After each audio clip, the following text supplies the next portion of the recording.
Hi. Halo is a very big deal. It's pivotal to the success of Microsoft's Xbox One. It's the console's flagship series and the most prominent exclusive to hit the 2015 holiday season. For years the series has relied on larger-than-life campaigns, stunning visuals, compelling characters like Master Chief and Cortana, and a fully featured set of multiplayer modes with a passionate, die-hard following. With each proper sequel, the expectation from the game's loyal fanbase grows. They want to be wowed again and again. They're chasing the feeling they got the first time they dropped into combat as Master Chief. And who can blame them?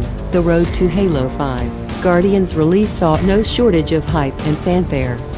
It's been teased for years, and the development team, 343 Industries, has made a calculated effort to strategically release tidbits of information about the game leading up to its October 27th debut. If you're not familiar with the space saga that is Halo's narrative, get in line.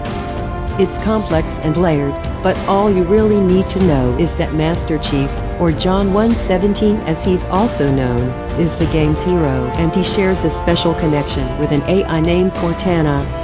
Their relationship is the point of contention for most of the Halo games, and things just get more intense in Guardians.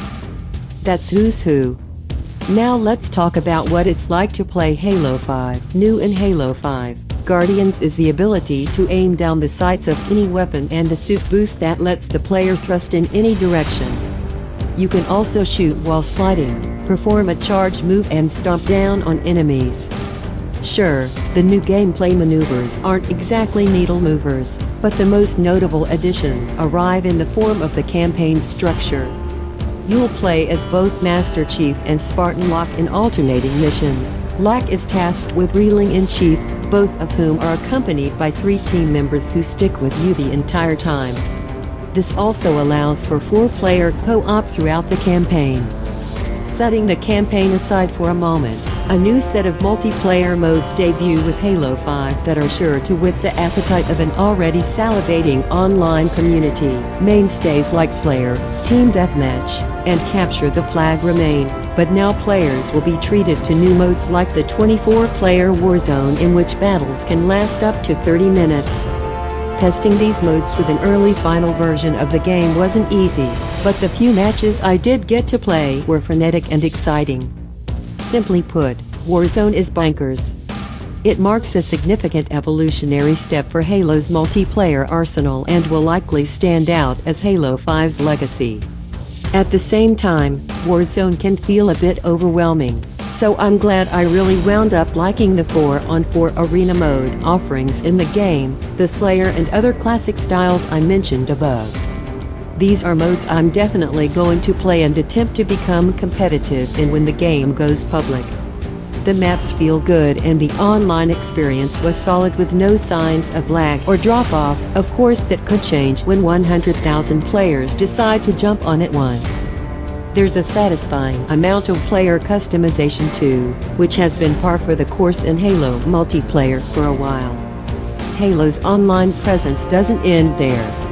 What's arguably the game's most ambitious online foray is Forge mode, which will arrive in December 2015.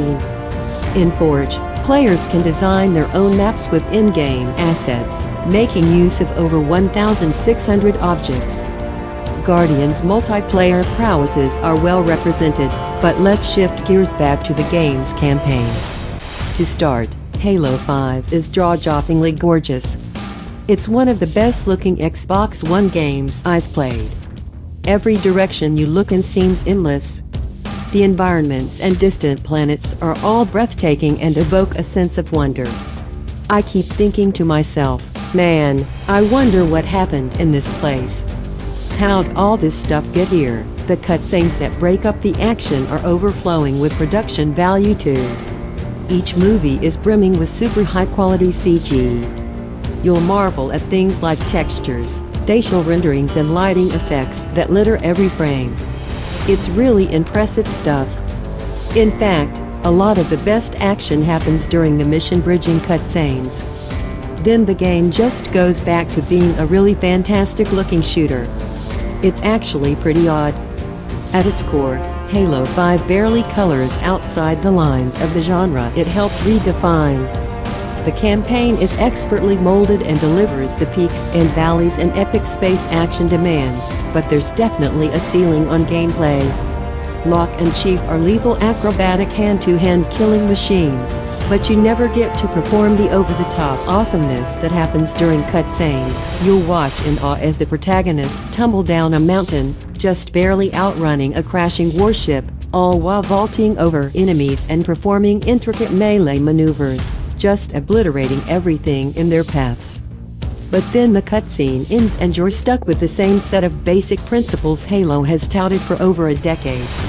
I'm not going to pretend I want Halo to evolve into some kind of action-adventure shooter, but it seems the game's most significant innovations have all occurred when you stop touching the buttons.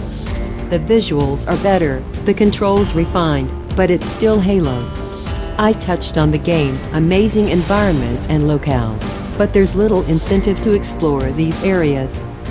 Guardians is fairly linear and straightforward as far as modern first-person shooters go. There are a handful of collectibles scattered throughout each mission, but they don't add up to much. Most players will get through the campaign in 8 to 10 hours, but I'm not sure they'll find much to go back and replay. Maybe try a harder difficulty? Or perhaps complete it in co-op mode? Make no mistake, the campaign is a non-stop thrill ride. It's quick and forces you to keep moving throughout. Rarely will you stop and camp out at a spot in a mission. Halo has never been about that. In Guardians, you'll use a seemingly endless amount of weapons, all varying in shapes, styles and stopping power. And before the end credits roll, you'll have driven and flown a handful of different vehicles and ships. If you've already played a game or two in the series, you're likely familiar with the various enemies in Guardians, and for me, getting up close and confrontational with these creatures is what stayed with me after I completed the campaign.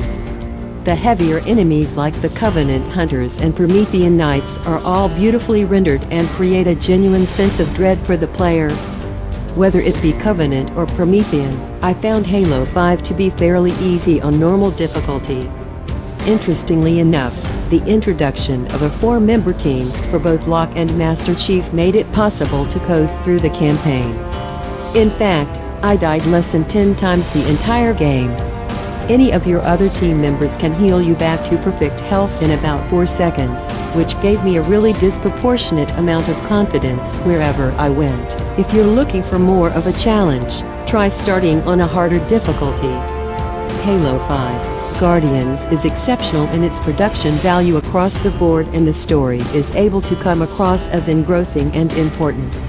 When you strip it down to its core, Guardians is atypically conservative in a landscape of games that are taking chances and evolving beyond their tropes. There are small amount of elite franchises that get a free pass for just improving upon themselves, and with Guardians, Halo unashamedly admits it's among those select few.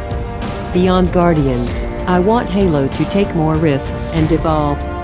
I think the series can do that without sacrificing what its fans hold so near and dear. Does Halo 6 need to be an open-world MMORPG? Of course not, but the series needs to grow. Thanks for your attention. Likes and subscriptions.